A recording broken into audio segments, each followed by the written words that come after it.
Hi, everyone. I'm Vicki, and welcome to a very special conversation that I'm going to have today with Coach Andre. And we're going to touch on the topic of self-defense because I think that self-defense is so incredibly important for all of us. Just as a quick background, about a month ago, I was walking in a park about 7:30 in the evening. It was dark out, but it wasn't late in a very safe town. And I was robbed and physically attacked as part of the robbery. And that experience made me realize just how important self-defense is for all of us. And so I want to, with this conversation, shine a light on what is self-defense, why people should consider taking self-defense. And even if you don't take the classes, what are some of the things that you can do to help protect yourself should, God forbid, something happen? So I'm going to turn it over to you, Andre. I would love for you to introduce yourself, tell us a little bit about yourself, and then we can get into some of the questions that I have around self-defense that I think people would find extremely useful. So over to you. Thank you. Thank you for having me. I appreciate it. So again, my name is Andre Tosado. I am the owner and instructor of Defense Fit. It's a small self-defense company that me and my wife created back in 2011. I've been doing martial arts or combat sports put together for over 20 years. And after training and helping with instructors and teaching, I decided to just kind of, or do the same thing, kind of give it back. I started doing small little seminars and teaching and helping my instructors. And I settled myself in New Jersey pretty well. And now I have a small studio in Berkeley Heights, 125 Springfield, Berkeley Heights. And my goal is to empower people, teach them how to defend themselves. You have the right to protect yourself. You have the right to protect your family. Nobody has the right to put their hands on you whatsoever. So my goal is to empower people both physically and mentally to say, hey, you know what? If harm comes your way, repay the favor and give it back to whoever feels they can do it to you. So that's pretty much the goal. And we cover a little different topics as you saw in class. We cover basic striking, kickboxing, a little bit of wrestling, grappling. We haven't done grappling yet. We even cover weapons. And, one of the things that I pride myself in is talking about the legality, because that's a big thing when it comes to self-defense. Every state, self-defense law in general, it's pretty generic about all 50 states, but each state's a little bit different. In New Jersey, there's a lot more laws and it's a little bit more conservative, like Texas. Texas is a little different. So, you need to be aware that in Texas, there's a lot of things you could do in New Jersey that you cannot. So I pride myself in teaching that aspect of it, because as much as you need to know how to protect yourself and you're willing to harm somebody, because at the end of the day, you mentioned what is self-defense. Self-defense is to protect or use force, reasonable force, to protect myself and my loved ones from bodily harm and whatsoever. And at the end of the day, you need to know what is reasonable force. What can I do? And that's very important. That's great. Can I ask you, what is the difference between martial arts and self-defense? So martial arts considered more like a traditional art. We think karate, taekwondo. We'll even say Brazilian jiu-jitsu. It's a very traditional martial art, has a set curriculum, and you learn slowly. It's not a bad thing, but you learn very slowly because the curriculum is set a specific way and has been passed down through teachers, masters, instructors throughout the years. Self-defense is to teach you the fundamental basics of learning how to defend yourself. Pretty much, you're learning how to fight, because that's what self-defense is when you look at it. It's learning how to fight, how to punch, how to kick, how to throw knees, elbows, how to be almost like an MMA fighter from without training to be an MMA fighter, so to speak. Covering the round it. Traditional martial arts takes a little longer because it's set, we'll say, forms and techniques. Martial arts is very technique driven. Self-defense should not. Big difference. That's a big difference. Okay. I love that. One of the things that really struck me in our very first conversation is when I reached out to you just about taking self-defense courses. What you said to me is that it's not even like in self-defense what you learn how to do physically, right? The striking and the kicking and like the techniques, the physical techniques of it, right? What you talked to me about was how self-defense actually teaches your mind and shifts your mind to know how to react in that moment. Because the way that we will respond in a studio or when you're studying martial arts versus when you're in that very moment are probably two very different things. And we even talked about this scenario of having me. Actually, a friend of mine said this to me. She said, Vicki, I have an alarm with me, but I'm not sure I would know to use it or how to use it in that moment, or mace, right? So like, I think I'd love for us to talk a little bit about how self-defense actually helps shift you mentally. And then for us to talk about if you are in the moment, how can self-defense actually, like taking self-defense courses, help you? And the one example I will give you is that when I was in your studio, the very first lesson, and you put the boxing gloves on me and you gave me the bob to hit, I couldn't imagine myself striking another human being. I have to be honest, I was like, when did I hit this thing, even though it's like an inanimate object? And there was something about like when I took that very first punch, right? And then the second, there was an interesting thing that happened to me mentally where I really shifted into this like very empowered mental state, and where I was like, wait a minute, I can fight back. Like it is in me to do this, right? Not that, I'm trying to promote violence or anything, but I'm just saying, right? Like that mental state and shifting you into self-defense, into empowerment. I'm not a victim mentality, right? And that's like one of the things that you and I were laughing about the first time we spoke when I reached out to you. And I said, yeah, my perpetrators threw me to the ground and I'm this like small person. And I jumped up and I started chasing them, right?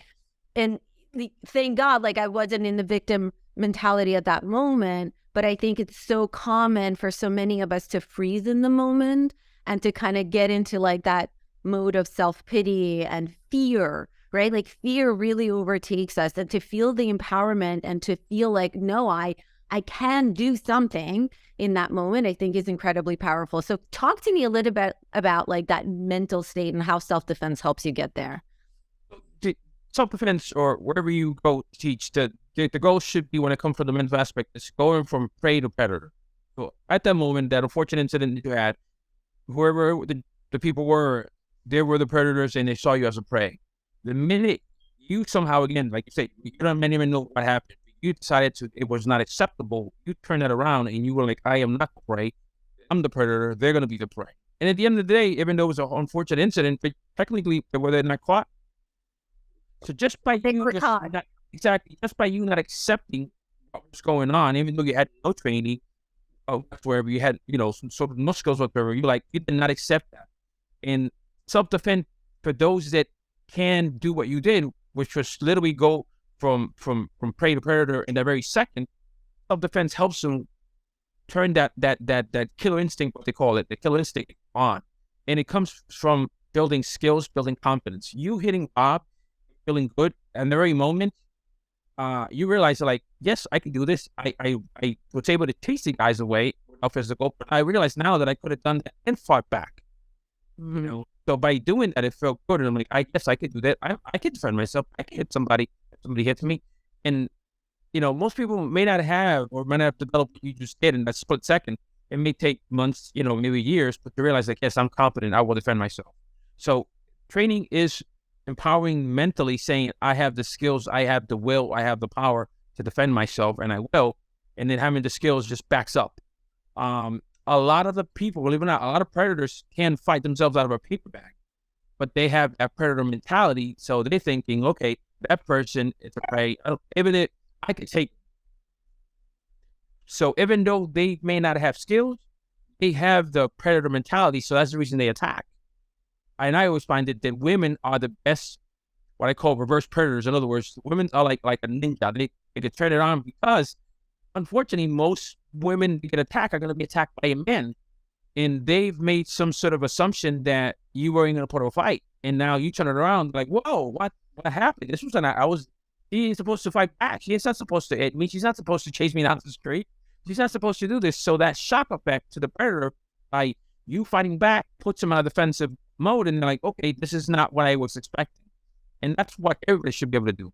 And it doesn't mean that you're going to win the fight or the outcome. What you are looking to do is not accept that type of treatment, not accept yourself as a prey, and let that person know that if he thought that you were a prey, he was mistaken, and if he were decides to do it again, he's even going to get it worse.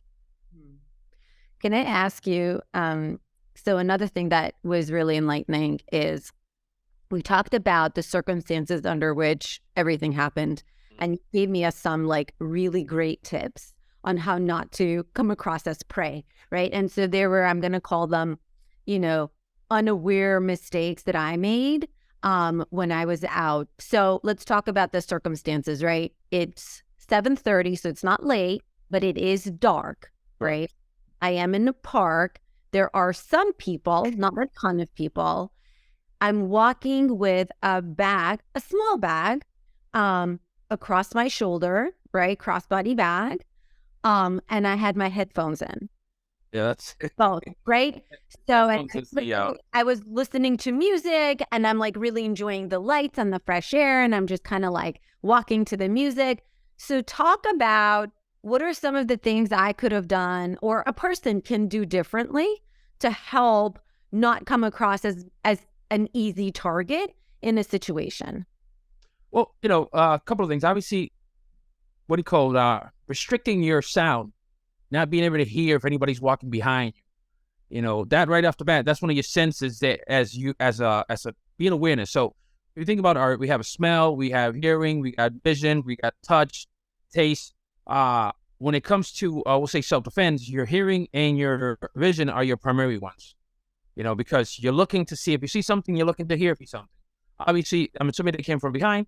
Yeah, they attacked me from behind. So they might have been ringing a bell for all you know, announcing themselves. And because you had the headset, you did not hear, you didn't hear them. So just by maybe either keeping a low volume, or maybe we talked about this, just having one earpiece on, one earpiece off. Obviously, keep the one that your best ear, keep it off. And, so that gives you some adaptation to hearing your surroundings. As you're walking or jogging, you can just look around to see if you see. One thing I tell people, even though you have to, you don't have to, but if I'm jogging, just to be aware, how sometimes you jog, you turn around, you start jogging backwards, and you turn back, just to work your legs a little bit, just by doing that. And again, it seems like you're just running, but realistically, what you're doing is checking your back for a second, looking around, and then keep running. It's very, nonchalant. People don't think about it, but maybe that would have bought you. You might have seen the guys a couple of feet away, a couple of yards away. I'm like, hey, there's two guys here, so I need to change my direction, where I'm going. Another thing you could carry, obviously, is a flashlight. Sometimes, flashing a line of somebody. And again, there is defensive ways to use a flashlight. That's something that, that's another tool to carry if it need be. They sell what is called the mace, so the pepper spray. It's called a jogger strap, something that you pretty much just like a strap you put on your hand, and you have a pepper spray here. And it almost looks like you were walking around with a little cylinder, and you go around with it. And again, it's something that you can use, spray. There's different ways about it, but your awareness of your surroundings, knowing where you're at, the time of day you're at, and being aware of the sections, the corners, the dark areas. And I'm saying you did this, but like you said earlier, you were in a good neighborhood, and nothing really happens. And that idea, that mentality that you assume that you're in a good neighborhood and nothing happens, is exactly where things happen. Because you think about it, criminals don't go into the criminal cities and create crime because much competition. Everybody's there. They go to where people are not expected, where people literally will live with their doors open. And, I have friends in Melbourne. I have friends in Clark and even in Springfield. And at night, sometimes when I leave the gym, I'll drive by in the summer, and people literally have the door right open. And I know it's a good area, but why are you doing that? You're literally telling them, hey, walk into my house. Yeah. No, so, so true. So true. And that's exactly how it happens. And, like our police is so good. They'll always say, like, lock your car doors. This is how the cars get stolen. Lock your car, right? Like, yeah. So I think that we make a lot of assumptions. The other thing that I've also started to do is if it's in the evening and I don't go anywhere in the evening, without my puppy, who looks like a menacing little doggy. And unless where I'm alone, like I'll go where there are cars, lights, like, I'm really like, I definitely am very afraid right now, to be alone.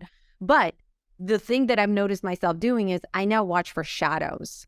Like I'm Absolutely. walking and I'm always like, oh, is there another shadow behind me? Because the shadow would signal to me that there's someone around me. And it's funny that you said about turning around. That's exactly what I've started to do is when I'm walking, I'm always now doing almost like a 360, definitely like 90, 180 turns. And Absolutely. was like a 360 and I'm watching for shadows in the evenings, like, oh my God, do I see another shadow behind me? And none of that, and there was none of that awareness. The awareness just was not there because again, I had a false sense of security that I'm in this like very safe neighborhood and that nothing ever happens here, right? So let's talk a little bit about things like mace, things like alarms, right?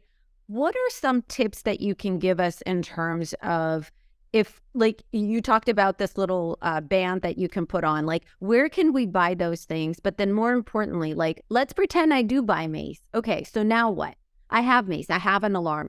Now what? Something happened. What do I do? Like, what's the best trick for, do I carry it on my keychain? Do I have 5 of them, one in every pocket? Like, like some practical tools on what we could do with these things to help defend ourselves in that moment.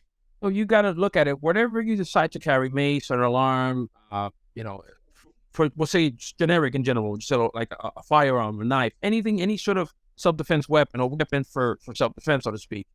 And you have to make sure you train. It's not just buying it and putting it in your pocket, because I'm sure that's what you want to talk about.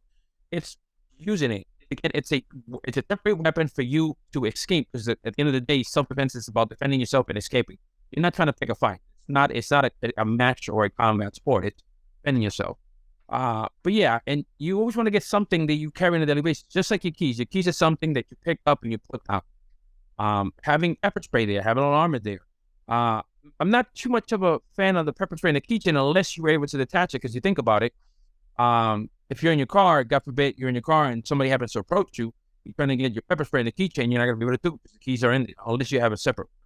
But you want to just carry something that it becomes an everyday thing. Be it like, again, 3 things that most of us carry: keys, wallet, phone. We all carry that. Yeah. When I come out of my house and we have a little basket. I put my keys, my wallet, my phone, and any sort of, not to go into detail, any sort of self-defense weapons that I may carry with. So that's my everyday carry. We call it the everyday carry. That's what I carry on a daily basis, no matter where I go. Where doesn't matter. So you need to decide what is it you want to carry that's practical for you, and make it just an everyday thing. You need to have it on you. If you're gonna walk anywhere, like even at the park, just have it handy. Don't have it in. A lot of people will buy alarms, mace, even people buy firearms. Mostly women, and they'll keep it in the pocketbook for the big bag pocketbook. And then you're trying to dig for that. That is not a practical place to have it. You have a practical self-defense tool, but it's not in a practical place for you to grab it. So you need to have something that works. Pepper spray, mace, kind of the same thing. Flashlight, those are good to have. The body alarms are good to have. Just keep in mind what they're for. Like a body alarm is just to create noise, get awareness, hey, something's happening over here. My problem with the alarms is it's not a bad thing. However, though, the alarm is most people buy the alarms to attract attention to them because they've been attacked, but they're relying on somebody to help them. And if you look at TV, how many times have you seen women getting attacked during daylight, and people will just literally go around and they don't want to get involved, or they just pick up the phone and videotape a woman getting attacked by men or anything? Nobody decides to jump. Nobody wants to get involved because they're like, well, I don't want to get involved. That's not my problem. Or I don't know what to do. I don't know how to help them. And maybe you may get somebody that may call 911. Maybe. But again, assuming that somebody's going to help you, you're putting yourself, again, you're relying on I guess, goodwill, human goodwill. And it's just, nowadays, you're just not going to see that. It's just not going to happen. You should be your own bodyguard. This is a very common terminology is used, and it's just learn to be your own bodyguard. Learn how to protect yourself. Mace or pepper spray is a good tool to have. Again, you need to train with it. All that's buying you 2 things. You sprain the person. Granted, you're able to use it correctly. You spray the person because you're looking to escape. Hopefully, they're distracted. You run away, or spray them so you get fight, hit them, do something to make sure they don't chase you and then escape. Again, it's a tool that you need to learn how to use. They sell them on. But I've done pepper spray or seminars, and I give them both a little. It's called. It's a same capsule, same thing, but one is water. The other one is the actual pepper spray. The water one is for you to train, learn how to deploy. Where are you carrying? It's in my keychain. Okay, the keychain. Boom, press on it, practice. You get about a couple of 20, 25 presses, and you're just getting comfortable at just using that, grabbing it and pressing it, grabbing it, pressing it, grabbing and pressing it. You have to have your skills. It doesn't matter the tool that you have to practice with it. Buying tools and not practice with them, it's like I want to be a chef, and but I don't own any knives, and I'm going to use videos to learn, but I don't want to cut. You know what? You have to put all the components. Yeah, no, that totally makes sense. And I think that's a really great point, because I think so many people do have mace, but then what a lot of people have said to me is, I don't know if I would have known, I don't know if I would have even used it in the moment, right? That's common. Shock. And so I really love the idea that even if you don't take self-defense courses, just at least practice how you would use it, like in your free time, and would you recommend that people have maybe like a few of them, like maybe some in your, like one in your coat pocket, one on your keychain, one in your purse? Like, I don't know, like what do you recommend? No, absolutely. Like myself, for my wife, she's got one in her keychain, and there's also one in the car. Oh, in the car too. Okay. Exactly. Okay. Because like I mentioned earlier, if you have it on the keychain, the mace is going to be attached to your key, which is going to be in the car. You're not going to do it pull it out, especially if the car's on. So you need to have access to a different one, type of thing. So you have to have access to that. That being aware, you have to be aware, obviously, and again, this is getting a little more technical. Make sure you don't leave there, all year round, especially in the winter. That it may not work well because it freezes. In the summer, it could explode. So there are things like that you need to kind of be aware of. But yes, you should have them. Keep them available. One on you, especially like I said, it becomes an everyday carry, and then you should have one in your vehicle. God forbid that you're in your car and you are attacked, you were able to reach for it, and you can have it somewhere where it's a matter of extending your hand and grabbing. If you gotta dig through your glove compartment or your center console trying to figure out what it is, that's again sound practice. It has to be accessible to you, where you in an instant, reach for it right off the bat. You react, you reach for it right away because you know exactly what it is. It's not like, give me a second, let me look for my mace. Exactly. That's exactly the problem. Now, let me ask you something. So let's pretend I'm somebody who is like, okay, I'm going to go and take self-defense courses, right? Give me like a high level view into how long do you think a person should take, or how many classes do you think they should take? I think that there is a misconception that you can take one class and you have the skills. So is it 3 classes? Is it 30 classes? Is it 3 months?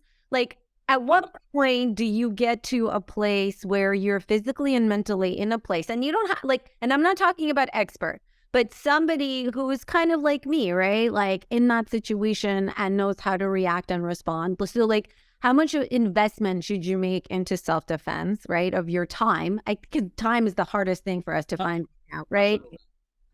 But the one thing I will say is that going from 0 classes to even like the 1 class I took, I'm already in a different place. If not maybe physically, right? Like you were teaching us the tricks on like what to do and how do you escape your arm, right? At least like even mentally, I'm already like in a different place of like, I can strike back, I can fight back. Like this is how I would do it. The technique of using your knees and legs and arms, right? What is at your disposal? Just like you said, you're in your own best body defense. So like, talk to us a little bit about like, what should a person try to invest of themselves into at least getting to a place where they can do something, right? So the universal answer, it's always going to be, it depends. Okay. Why not? I get it. Yeah. It depends. Some people will develop mentally quickly, like yourself. You are mentally, you already know that you're going to put up a fight from this point forward in your life. Nobody's ever going to, do that to you. Your sense of awareness is a little bit better. You're willing to fight. Now that you're like, yes, I can fight. Doesn't matter if I lose. I'm going to put up a fight. I'm going to put up a fight. So you already kind of, again, you already have that step. So now it's a matter of developing the skills. As far as skills goes, it's going to depend on, again, what are you looking to invest into it? How important is this to you? How much time are you going to invest into it? Like anything else, like, again, if you're the job, you start a job, how much you put into that job, how quickly you're going to kind of learn it, get good at it, become an expert on it, and go up the ladder in the workplace. Self-defense is no different. I mean, you think about it. Why do we buy insurance? Our insurance. We're not looking to get into an accident, but I want to have it in case I need it. Why do we get health insurance? I don't looking to get sick, but I want to have it in case I need it. So just having that tool set in your pocket and making sure it's always accessible, because again, you can learn it. Let's just say, you're a prodigy where in 3 months, you just picked up so well that, like, oh my God, like this person is just exceptional. Well, however, though, you got that recognition, now you're at a different level, but yeah, you don't continue. You just wasted 3 months of time, money, whatever the case is. So it's an ongoing process. And I would say how much you're looking to put into it. Where you live, it's going to dictate to what you learn. Obviously, here in the States, even in New Jersey, how to defend against, we'll say, a physical attack, maybe a little different or a little bit less interest to maybe somewhere in, we'll say, Texas, where you're more concerned about defending against somebody with a gun. That's that type of thing. Yeah, that's a really good. Same thing in England, for example. In England, guns are banned. They don't carry, but now they have an increase of knife attacks. So they may not even concern themselves about learning with guns. They want to learn how to defend themselves against a knife attack. So depending where you're at, especially if you're a person that travels throughout the world, you may need to learn how to defend yourself out of everything.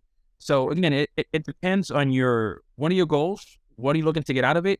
And how long are you looking to continue with it? Even if you look at classes, are you going to continue practicing? It's an ongoing process. Self-defense is a survival skills. Just like we learn how to become independent and how to cook, how to do our laundry, how to do dishes. These are all skill sets that we should all progress. Learning how to first aid, and we talked about, again, first aid and CPR. Learning how to give CPR, learning how to control bleeding in case somebody has some sort of injury. These are all skill sets, survival skill sets. If you think going back, say the 18th and 19th century, we had more trade skills than we do now. We rely so much on technology and we rely so much on somebody else to help us on everything, and we really don't make the effort to learn it ourselves. And like you said, it's not about being an expert. It's just having an understanding. I can cook. I don't consider myself a chef, but I could cook. I know enough that I'll never starve in my life. I'll never starve. So I have that skill set. Self-defense, same thing. You don't need to be a prize fighter. You don't need to be an MMA fighter. You don't need to be an expert. You just need to be good at it, and you need to be able to maintain that skill. Yeah, no, I love that. I love that. The one thing I will say, and we'll wrap up this discussion, is I actually chose to bring my daughters to your class, and they're going to continue to come.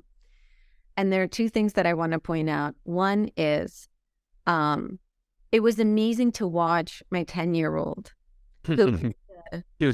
like just a shy and just, I don't know, just like, if you can imagine a child that is just like won't harm a fly, that's my daughter. And I remember, just like me, she had the same reaction to hitting Bob, like where I was like, hey, hit it. She kind of tapped him at the beginning. We're learning, how to escape from arms. If somebody puts the arms on you, like learning that skill of like to deflect. The arm drags. The arm, right? And it was amazing to even watch her kind of like really get into it, and to start to also, I could see her starting to mentally shift throughout the class, towards the end of the class, where she was feeling a lot more empowered. So that's the mental thing. But the other thing that I also want to talk about is kids found it so fun. They're like, I want to go back. And like, I think it's that joy of empowerment. It's that joy of, being able to do something in the moment. It's about the joy of having the skill set, I think, is so amazingly important. And so what I would say is, for all the parents out there, and not just girls, I actually think that boys get bullied. Boys, I was thinking about like boys away in college, they go out to a bar. for no fault of their own, a fight can break out, right? Like, Absolutely. Wrong place. Like, I was just in the safe neighborhood, wrong place, wrong time, right? Like, it's not that they would bring it upon themselves, but a fight can break out. They can get somehow caught up in that fight. Having that skill set to defend themselves in the moment could be life-saving, right? And so I urge all the parents to please not only take the classes for yourself, but also give the gift of these skills to your kids as they go out into the world, right? And so that they know how to defend themselves. So, and they're finding it so fun. Like, my girls are loving it. They can't wait to come back. I can't wait to come back. I'm so excited about it. Yeah, go ahead. No, I was just saying that's the important part. I try to make it interesting. I'm trying to make it fun. We were as you saw, like the rest of the class we were all laughing. It has to be fun because it should be fun. It should not be something that it's serious. Yes, you're doing it because God forbid it's a possibility your life could be on the line or your loved ones. But again, it should be fun. And my goal is to make it fun. You shouldn't go there and think that you're going to go to military class. And I think sometimes that bad, I won't say bad, but people that are promoting their school incorrectly, we'll say, or doing false advertising sometimes makes it look like either it's, I can put my finger on you and I have this technique that you're going to fall back and collapse. And then you have those that are making it look like you're going to military school. And it shouldn't. Honestly, if I like I said, I'm in Berkeley Heights. However, though, if you're not close to us, if you can find a decent, believe it or not, MMA school, that's a pretty good start right there. For women, I always encourage jiu-jitsu. Jiu-jitsu is great because most of the time an attacker, it's going to, especially if it's a male, it's going to take you, grab something, throw you on the floor, and after that, he decides to stand on top of you. So understanding that position where you're on your back and you have some creep on top of you, knowing how to defend yourself from that's very important. So if anything, women can start with that. But a good MMA gym, it's a good start. There are, I don't know if there's any in Jersey. I'm not a Krav Maga instructor. Krav Maga, that's how I started out. I was looking for Krav Maga because I was like, if I'm going to do this, I'm going with the best. And those who don't know what Krav Maga is, it's actually from Israel, and they're like hardcore. So that's how I started that journey, and that's how I found you. I was researching self-defense, Krav Maga. This is what I knew, and then that's how I found you. So, yeah. This is amazing. So here's what I'm going to do. In the notes below, I'm going to actually link out to your YouTube channel. I'm going to provide people your information because I was actually looking at your YouTube channel and it is amazingly informative. Oh, thank you. Like teaching the techniques and like you really just go all in. Like you just give so much content on there, right? Of course, there's a benefit to being in class with the instructor who can correct you and like you were correcting me, right? So there's absolutely benefit to that. But your YouTube channel is amazing, so rich with content. I love it. I'm going to make sure to include your website is also super informative. So I will make sure to include that. For those that are in New Jersey, please, please, please check out Defensive Fit. They're like, Andre is amazing. Thank you. Enough great things about you, your studio, your approach to teaching, and tailoring it to every single individual, right? You were tailoring it to me all the way down to a 10-year-old. So like that was incredible. So I'm so grateful.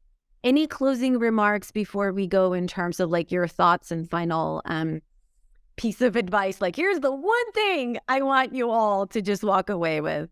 Yeah. And I hope they don't take this the wrong way, but don't be naive. Do not think that the perfect world up there, because it's not. I think by now you should all know that it's not a perfect world. And again, don't go with the assumption that, if you're in a good area, that nothing can happen there. Contrary, you can't, people are going to go where most people are least concerned or least aware or even defensive about anything because they feel they're in a safe place. Your home should be a safe place. However, though, you need to make it safe. As you mentioned earlier, lock the doors, lock the windows. If you have an alarm, set the alarm. Your home is your sanctuary. It should be safe, but don't be naive and be aware that when you step out the door, for the dirtbags of the world, it's an open season. And one of the things most important is knowing how to carry yourself. Feel confident, regardless if you're in your head, you're like, oh my God, I'm so scared. Portraying confidence is key. That is very, very important. Feel confidence that, you know what? I'm leaving my house to go to work, and I'm going to make it safe to work. And when I come out of work, I'm going to make it safe to home. And anybody that decides to change that or think they're going to do otherwise, I'm not going to accept that. That's exactly what you did. You accepted that no scales, nothing. You just said, no, I'm going to make it home to my wife, to my husband and kids, and nobody's going to stop me from doing that. And here you are. Thank you. Thank you. Thank you. Thank you. All right. Well, I'm so grateful to you for your time. Thank you. Conversation. I'm excited about everything I'm going to learn. And I'm excited for 2023 being a year of safety, of learning, and of growth. So thank you. And I look forward to seeing you in class. I'll see you Tuesday. Take care. Thank you so much. Thank you. Okay. Bye-bye.